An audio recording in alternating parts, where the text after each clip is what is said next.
우리는 지난주에 시편 37편 4절의 말씀을 통해서 하나님을 기뻐하라, 여호와를 기뻐하라, 그가 내 마음의 소원을 내게 이루어 주시리라.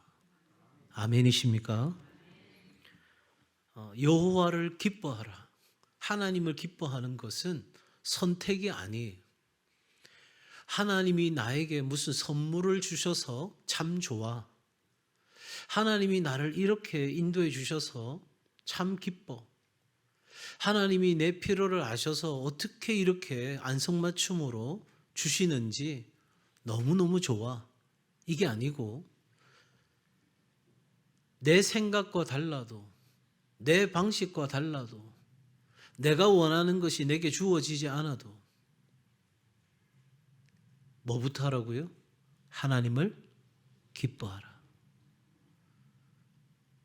표정들이 목사님 깝깝합니다. 이런 표정인 것처럼 느껴져요. 그도 그럴 것이 내 생각대로 하나도 안 되는데요. 내 필요가 채워지지 않는데요. 하나님은 나의 모든 쓸 것을 아시고 채우신다 했는데 내 가는 인생길에 어쩜 이렇게 고단한 일만 생기는지.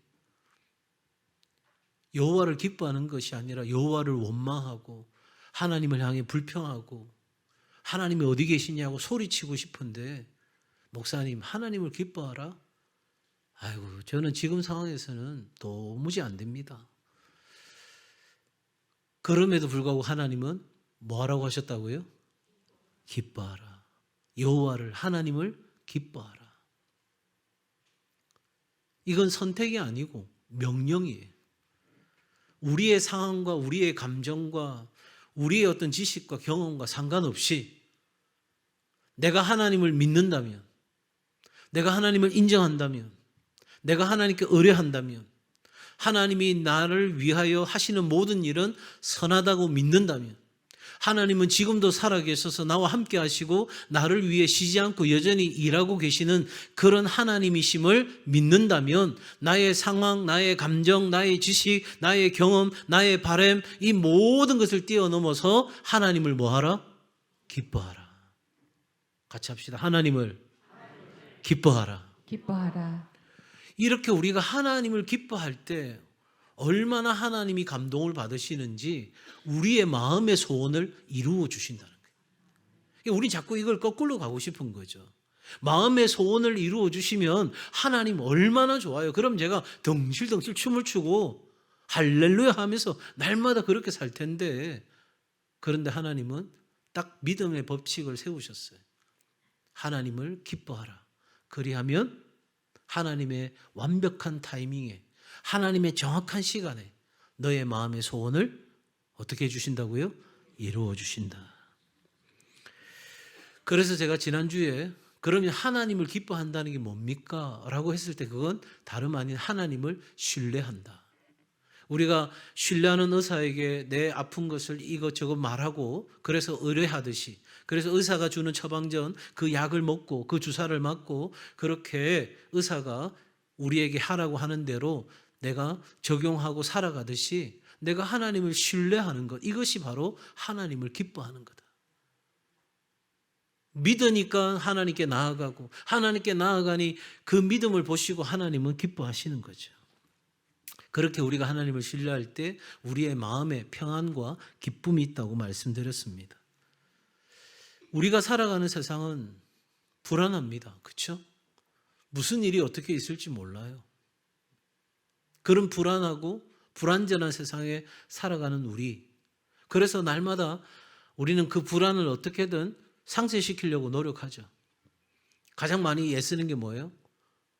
뭐니 해도 머니가 있으면 이 불안한 세상에, 불안전한 세상에 그래도 잘 살 수 있을 거라 생각하니까 어떻게든 모으려고 하는 거예요. 얼마쯤 모아놓으셨어요? 표정들이.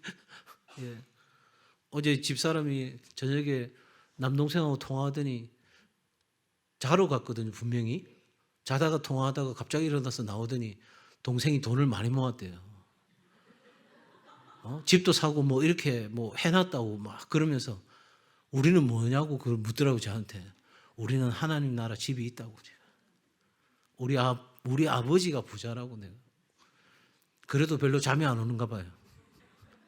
한동안 계속 이거 사달랄까 저거 사달랄까 막 고민하더니 들어가 자더라고요. 여러분, 사람들은 그런 불안하기 때문에 돈을 많이 가지면 안전할 거라고 생각합니다. 근데 요즘 뉴스 보면 이건 뭐 진짜 언제 무슨 일이 생겨도 전혀 이상할 것이 없는, 갑자기 횡단보도에 서 있는데 저기서 사거리에서 차가 와가지고 들이받아 버리고, 차 타고 멀쩡히 가다가 땅이 훅 꺼져버리고. 야, 아니 그게 남의 일이 아니고 우리의 일이잖아요. 우리. 또 어떤 사람은 권력을 가지면, 아이고 요즘 뉴스 보면 막,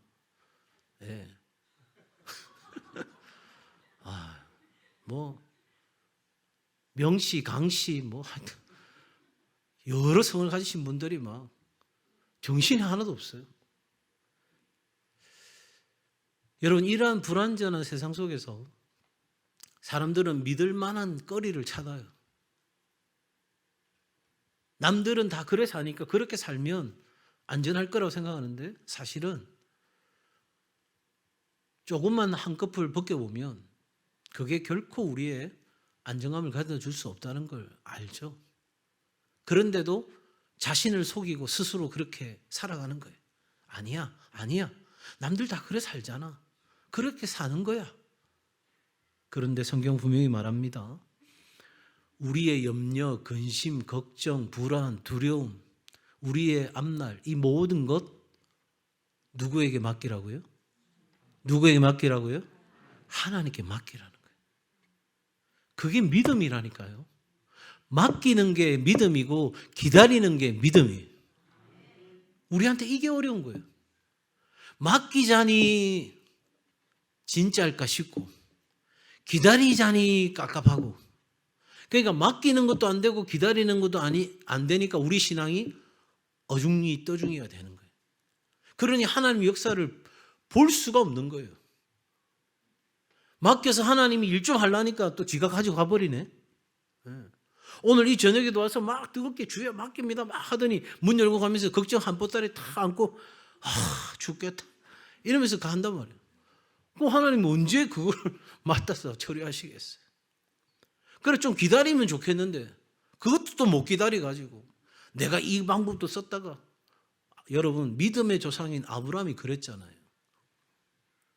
하나님이 약속했으면 좀 그것도 좀 세월이 가고 정말 우리가 더 이상 어떤 인간적인 어떤 상황으로는 바랄 수 없는 상태가 되었다 할지라도 에란 모르겠다 이라고 어차피 여기까지 왔고 여기까지 하나님의 말씀을 따라 왔으니까 주시면 주시고 말면 말고 어쩌면 모르겠다 이렇게 하고 끝났으면 좋았을 텐데, 엘리에셀입니까? 하나님 이 종이 상속자입니까?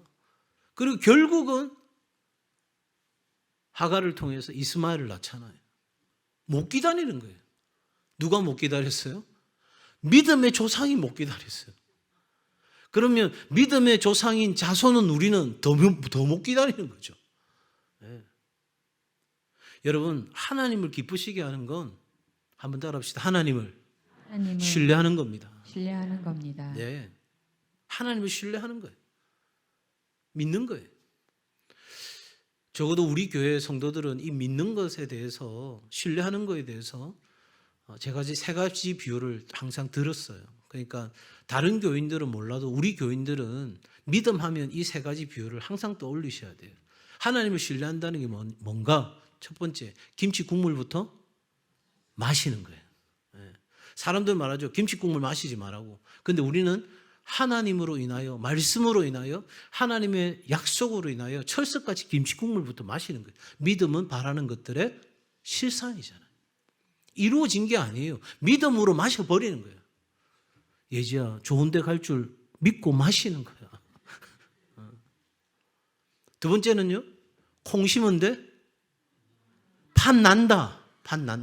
콩 심은데 뭐가 나야 돼요? 콩 심은데 콩이 나야 되는 거예요. 제가 오늘 좀 많이 피곤한가 봐요. 콩 심은데 콩이 나야 돼요. 그런데 우리 하나님이 역사하시면 콩 심은데 팥도 날 수 있다. 여러분, 오병이 이거 갖고 어떻게 5,000명이 먹습니까? 남자를 모르는 동정녀가 어떻게 아이를 낳습니까? 콩 심은데 팥 납니다. 누가? 하나님이 그렇게 하기로 결정하시면. 네. 여러분, 그게 우리가 가지는 소망이에요. 모든 가능성이 사라졌어요. 앞서 말씀드린 아브라함 바랄 수 없는 중에 바랬잖아요. 하나님이 하시면 됩니다. 이게 우리의 믿음이라고요. 세 번째는 뭘까요? 믿는 도끼에 발등 찍히자. 그게 믿음이라고요. 믿어요. 뭐를 믿어요? 사자굴에서 풀무불에서 나를 건져줄 걸 믿어요. 그런데 우리의 믿음은 그 차원의 수준이 아니고 그리 아니하실지라도 나 하나님 철석같이 믿지만 하나님이 나를 건져주시지 않아도 여전히 하나님은 나의 하나님이십니다. 이쯤 되면 세상 사람들이 볼 때는 완전 맛이 간 거예요. 저 예수쟁이 또라이 저거. 이쯤 되는 거예요. 그런데 그게 우리한테는 칭찬인 거예요. 진짜 백이 믿음인 거예요. 유행가도 있잖아요. 진짜가 나타났도다. 오늘 이 시대에 진짜가 필요한 시대인 거예요. 우리 동성애 가족들은 진짜 백이가 다 되기를 주의 이름으로 축복합니다. 두 번째로 이제 오늘 나누고자 하는 것은, 오늘 말씀을 통해서 나누고자 하는 것은 하나님을 기뻐한다는 것. 그것은 곧 우리에게 기쁨으로 충만한 삶인 거예요. 내가 기쁨으로 충만하기 원합니다. 즐겁기 원합니다. 행복하기 원합니다. 그렇다면 하나님을 기뻐하라.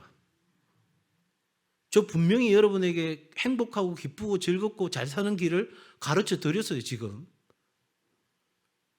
다음에 신방 갔는데 목사님 제 인생은 왜 이런지 모르겠어요. 이런 가정은 없기를 바랍니다. 보세요. 내 안에 기쁨이 충만하고 행복하고 즐겁고 정말 살맛 나는 그런 삶을 살아가는 길은 딱 한 가지예요. 하나님을 뭐하라? 기뻐하라. 하나님을 기뻐하는 것이 내가 즐겁고 기쁘고 행복하게 살아갈 수 있는 특급 비밀이에요. 특급 비밀. 자, 오늘 10절 말씀을 우리 같이 한 번 더 다시 읽겠습니다. 10절 시작. 내가 아버지의 계명을 지켜 그의 사랑 안에 거하는 것 같이 너희도 내 계명을 지키면 내 사랑 안에 거하리라. 오늘 이 말씀을 통해서 보게 된다면 하나님을 기뻐한다는 것은 단순한 감정의 문제가 아니라는 것을 알게 됩니다. 내가 아버지의 계명을 지켜 그의 사랑 안에 거하는 것 같이, 이 말을 다른 말로 표현하면 내가 하나님의 계명 뜻을 지켜 하나님의 기쁨이 되는 삶을 살게 되는 것과 같이, 이렇게 표현할 수 있는 거죠. 그러면서 너희도 내 계명을 지키면 나의 기쁨 안에 거하리라. 그러니까 우리가 하나님의 기쁨 안에 거하고 하나님의 기쁨이 나의 기쁨이 되고, 그래서 내가 하나님을 기뻐하게 될 때 우리의 삶에 기쁨으로 충만한 역사가 일어나게 되는데, 그 중간에 뭐가 있다고요? 하나님의 계명, 하나님의 뜻대로 사는 것이 그 안에 있어요. 아니, 철석같이 믿는 의사면 그 의사가 처방준 대로 약을 조제했다면 그 약을 먹어야 돼요? 안 먹어야 돼요? 먹어야 돼요. 네. 뭐 지금도 제가 젊지만 좀 더 젊었을 때는 약을 3일째 받아오면 한 이틀 먹고는 그냥 땡이에요. 좀 지나면 낫겠지. 그거 낫더라고요. 근데 이제는 5일째 받아와도 5일 다 먹어도 안 나서요. 그래 또 병원 찾아가서 또 조제받고 주사 맞고, 진짜 심각할 때는 오전 오후로 병원을 다른 데로 가가지고 주사도 맞고 그런 적도 있어요. 여러분, 내가 믿고 내가 신뢰한다면 그 뜻대로 사는 것이 우리가 믿는 그 하나님을 기쁘시게 할 뿐만 아니라 내가 믿는 그 믿음으로 내 삶에도 기쁨으로 충만하게 된다 하는 거죠. 그러니 여러분, 우리가 하나님의 말씀에 순종하고 하나님의 계획에 따라갈 때에 우리는 참된 기쁨을 누리는 거예요. 자꾸만 우리는 생각을 어떻게 하냐면 그거 내 마음대로 못하는 거잖아. 나한테는 기쁨이 없는 거잖아. 여러분, 우리의 제일 되는 목적, 제가 지난주에 말씀드렸잖아요. 하나님을 기뻐하는 거예요. 하나님을 영원토록 즐거워하는 거예요. 하나님께 돌려드리는 영광, 그것과 하나님을 내가 기뻐하는 것은 함께 가는 거예요. 그게 우리의 제일 되는 삶의 목적인 거예요. 그러니 여러분, 이 순종이라고 하는 것, 말씀을 따라 산다는 것은 하나님과의 관계에서 우리가 기쁨을 누릴 수 있는 열쇠인 거예요. 기뻐하고 싶습니까? 하나님 말씀에 순종하십시오. 하나님 말씀에 순종한다는 것은 내 상황과 감정과 모든 것을 뛰어넘어서 나는 여호와를 기뻐합니다.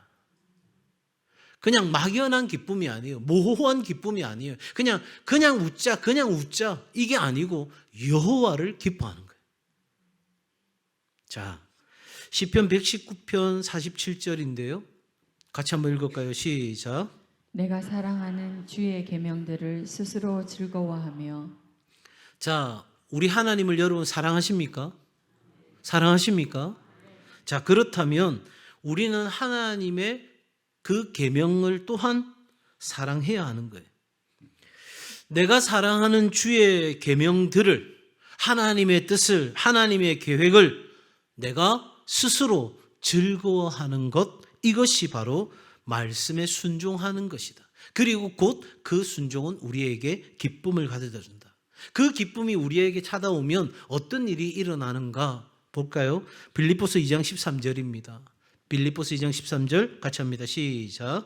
너희 안에서 행하시는 이는 하나님이시니 자기의 기쁘신 뜻을 위하여 너희에게 소원을 두고 행하게 하시나니. 자, 여러분, 다음 주에 제가 이제 11절을 가지고 말씀을 마무리 정리를 할 텐데요. 우리가 그렇게 하나님을 기뻐하는 삶, 다시 말하면 그의 계명을 내가 스스로 지키는 것, 내가 그의 계명을 듣는 것, 그의 계명을 내가 깨닫는 것, 내가 그의 계명을 묵상하는 것, 내가 그의 계명을 암송하는 것, 내가 그의 계명대로 살아가는 순종하는 것, 이 모든 것이 내게는 즐거움이다. 야, 올해는 리딩 지지서 했는데 내년엔 또 뭐 하겠노? 저한테도 1년을 끌어간다는 건요, 정말 힘든 일 같아요. 그런데도 예수님도 말씀하셨으니까 귀 있는 자는 들을지어다. 말씀 보는 자는 보게 될지어다. 여러분, 정말 중요한 것은요, 우리가 그 하나님의 뜻에 순종할 때 우리 안에 기쁨과 열정이 넘치기 시작한다는 거예요. 우리 안에 하나님을 향한 거룩한 소원이 일어나기 시작하는 거예요. 내가 그냥 여호와를 기뻐했는데, 내가 하나님 말씀대로 순종하고 살아가려고 결단하고 나아갔는데 하나님이 내 안에 열정을 회복시키시네요. 내 안에 기쁨을 주시네요. 그리고 그 기쁨과 열정을 통해서 하나님의 나라를 위하여, 하나님의 영광을 위해서 정말 내가 생각지 못했던 내 마음의 소원들이 생기기 시작하네요. 그리고 우리는 그 소원을 이루는 역사를 경험하게 되므로 우리는 하나님 나라의 주인공이 되는 거예요. 레이튼 포드라고 하는 미국의 유명한 목사님이 계십니다. 그분이 쓴 책 중에 하나가 사귀는 전도, 나누는 전도라는 책입니다. 제법 오래된 책인데요. 그 책에서 자신의 생애 속에서 잊지 못할 이야기 하나를 소개합니다. 서부 아프리카의 한 공항에서 비행기에 기름을 넣기 위하여 잠시 기다리는 동안 프랑스 출신 선교사가 찾아왔다고 합니다. 그리고 교제를 나누게 되었습니다. 그 선교사님은 자신이 모슬렘 지역, 이슬람을 믿는 사람들이 있는 바로 그곳에서 10년 동안 일했다고 자신을 소개했습니다. 그러니까 옆에 레이포드 목사님과 동행하는 한 사람이 그러면 10년 동안 사역했다면 많은 회심자가 있었겠네요? 얼마나 많은 회심자가 있었습니까? 물었더니 이 선교사님이 이렇게 말했습니다. 2명입니다. 10년 선교 활동에 2명이 있었다는 거예요. 그래서 또다시 다른 일행 한 사람이 이야기합니다. 그러면 도대체 뭐 때문에 거기에 있는 겁니까? 10년 동안 2명? 너무 그거 비효율적 아닙니까? 너무 비효과적인 거 아닙니까? 빨리 다른 데 찾으러 가셔야 되는 거 아닌가요? 그런 의도로 말했습니다. 그때 그 프랑스 출신 선교사가 매우 놀라듯 이렇게 대답했다고 합니다. 이곳에 왜 있냐고요? 그것은 예수 그리스도께서 나를 이곳에 두셨기 때문입니다. 그 이유 때문에 제가 이곳에 있습니다. 레이튼 포드 목사님은 공항에서의 그 경험이 자신의 생애 가운데 잊을 수 없는 일이었다고 소개합니다. 10년 동안 그 사역의 열매 단 2명밖에 없었던 그 시간이었지만 하나님께서 자신을 그곳에 두셨기에 이곳을 떠날 수 없었고 이곳에 머물러 주님의 역사를 보기까지 눈물의 수고를 아끼지 않았던 그 선교사님은 그 레이튼 포드 목사님에게는 굉장한 도전이었고 충격이었습니다. 여러분, 우리는 정말 많은 기대와 많은 열매를 바라고 살아갑니다. 그런데 우리의 계획이나 생각과 다를지라도, 내가 기대하는 것과 다를지라도, 나 그럴 줄 알았는데, 그거 그렇게 하면 이렇게 될 줄 알았는데, 그런 생각이 혹 찾아오더라도 여러분, 우리가 우리 하나님의 뜻에 즐거움으로 순종할 수 있는 삶이 되기를 주의 이름으로 축복합니다. 한번 따라해 보시겠어요? 누군가 해야 함은 누군가 해야 함은 내가 하고 내가 하고 어차피 해야 할 일이면 어차피 해야 할 일이면 기쁨으로 하자. 기쁨으로 하자. 네. 제가 지금까지 사역하고 오면서 부족함도 있었겠지만 저한테는 이 마음으로 지금까지 섬겼던 교회들을 섬겨왔습니다. 그리고 지금도 마찬가지고요. 우리 성도들이 오늘 주어진 삶의 자리에서 삶의 상황이 어떠하든지 내 감정이 어떠하든지 지금은 내가 그럴 만한 기쁨의 기자라는 단어조차도 나한테는 나오지 않는 그런 상황임에도 불구하고 그냥 기뻐하기로 결정하십시오. 그게 믿음입니다. 그 믿음이 하나님을 기쁘시게 합니다. 믿음이 없이는 하나님을 기쁘시게 할 수 없다. 사랑하는 여러분, 하나님을 기뻐하는 것이 내가 기쁨으로 충만한 비결입니다. 그러기 위해서 지난주에 나누었던 하나님을 신뢰하는 것, 오늘 함께 나누었던 하나님의 말씀에 순종하는 것, 이 2가지 아주 간단하지만 명확한 하나님의 말씀의 도전을 여러분 잘 깨달으시고 여러분 안에 적용하고 그 말씀 가지고 오늘 이 저녁에 기도했으면 좋겠습니다.